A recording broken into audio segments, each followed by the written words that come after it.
පොඩක් ලස්සන වෙයි කියලා හිතලා ඉතින් කපමු. ඕනෙවත් නෑ. ඉතින් ගෙදර කන්න නම් ඉතින් වාටිත් එක්ක කෑවම මොකද වෙන්නේ?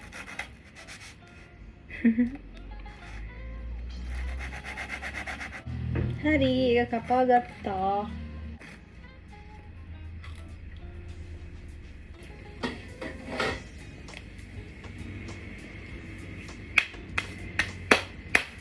දෙකක මයොනීසුයි ටොමැටෝ සෝසුයි දාලා පොඩ්ඩක් මික්ස් කරගමු.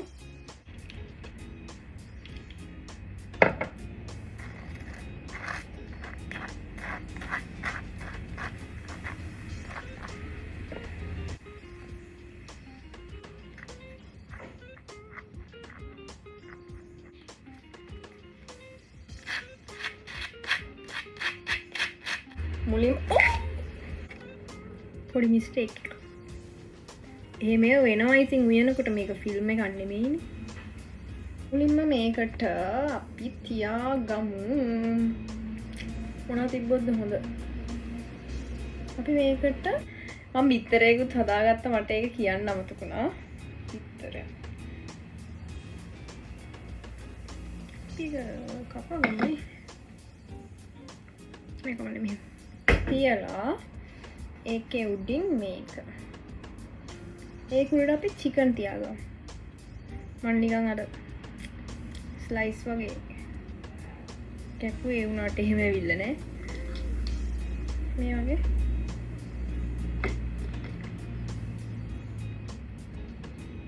මේක මේ අයිනෙන් මෙහෙම කපන්න ගෙදරට හදන හින්දා ඉතින් එහෙම ඕනේ නෑ.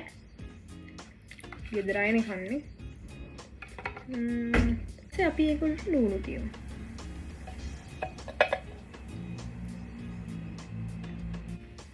ලුණු ටික තියලා ලුණු ටික උඩින්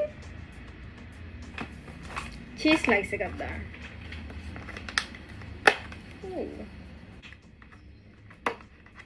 ගලවගන්නේ. ගලවන්න පුළුවන් විදියට හලන්න බෑ.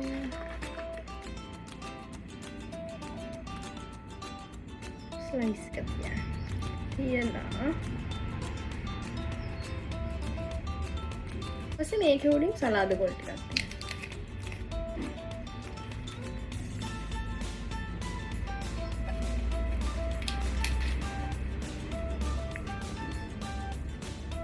පොඩක් ගම්මිරිස් කුඩු චුට්ටක් දාන්න.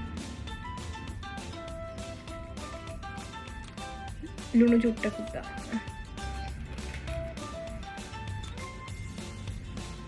හිස්සරති ලුණු කෑල්ලක් නෑ.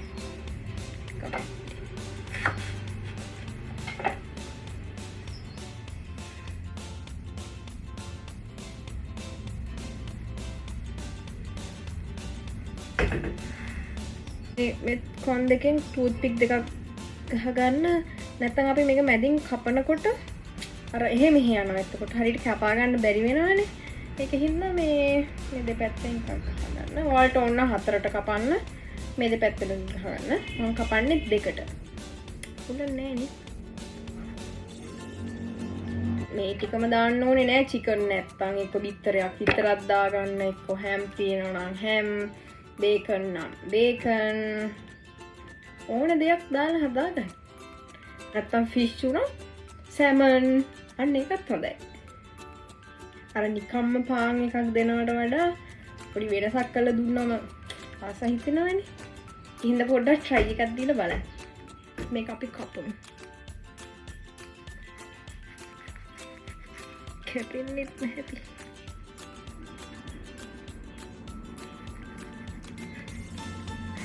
අයියෝ. මේ දෙපැත්තට අපිට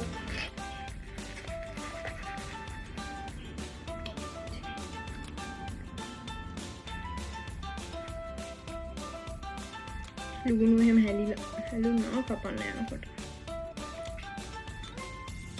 තවත්. පස්සේ මොකද ඒ?